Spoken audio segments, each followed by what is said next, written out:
Dubai Land est-ce une simple île artificielle de plus ou alors l'une des opportunités les plus rares à Dubaï? Et si on compare Dubai Island à d'autres zones en bord de mer comme la Palm Jumeirah et Mary Beachfront, Blue Water ou encore Jumeirah Bay Island, on doit se poser une question: pourquoi Dubai Island deviendra une zone premium à Dubaï?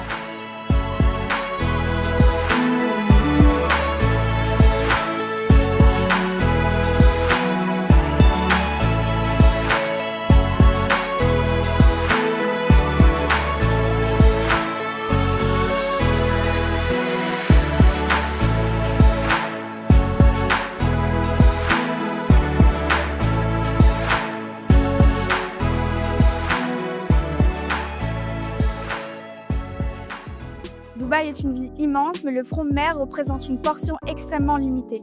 D'après les données urbaines, 8% de la ville est en bord de mer.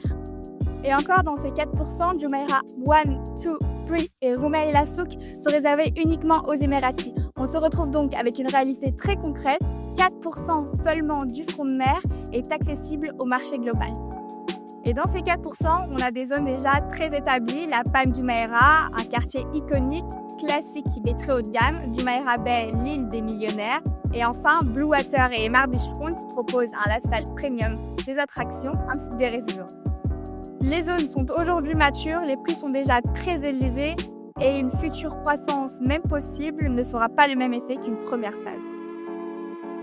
Et c'est là que Dubai Island se distingue, car elle fait partie des derniers fonds de mer disponibles sur le marché de Dubaï.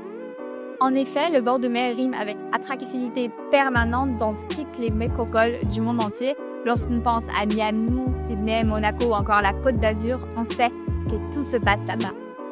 À Dubaï, les zones waterfront historiquement performées, la Palm Jumeirah 100% depuis la première phase et Blue Water 100% depuis le lancement.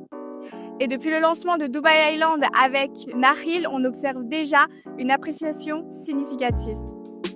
Aujourd'hui, Dubai Island se compose de 5 grandes îles depuis le waterfront de Nakheel. L'île A, c'est la zone principale où se concentrent beaucoup de développeurs et c'est une île qui est accessible à tout le monde. L'île B, c'est l'île ultra exclusive où on va pouvoir retrouver des promoteurs très haut de gamme comme Nakheel, Hilton ou encore Beyond. L'île C et D sont des axes de développement mixtes où on va pouvoir retrouver des terrains de golf, des parcs et sûrement quelques villas Nakheel. Et enfin, l'île E sera dédiée à des villas premium par le promoteur Nakheel.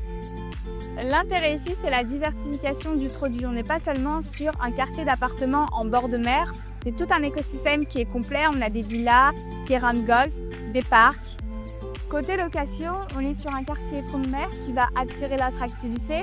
On pourra également combiner la longue durée ainsi que la location courte durée. Et le quartier attirera des touristes, des expatriés ou encore des investisseurs. Que ce soit pour de l'Airbnb ou de l'end-user, Dubai Land est aujourd'hui une zone qui est extrêmement convoitée.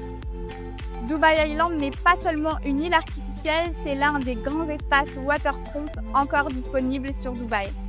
Si tu regardes l'histoire des zones waterfront à Dubaï, tu comprends très vite que la rareté structurelle du bord de mer est le moteur principal de la prise des valeurs et Dubai Island coche toutes les cases.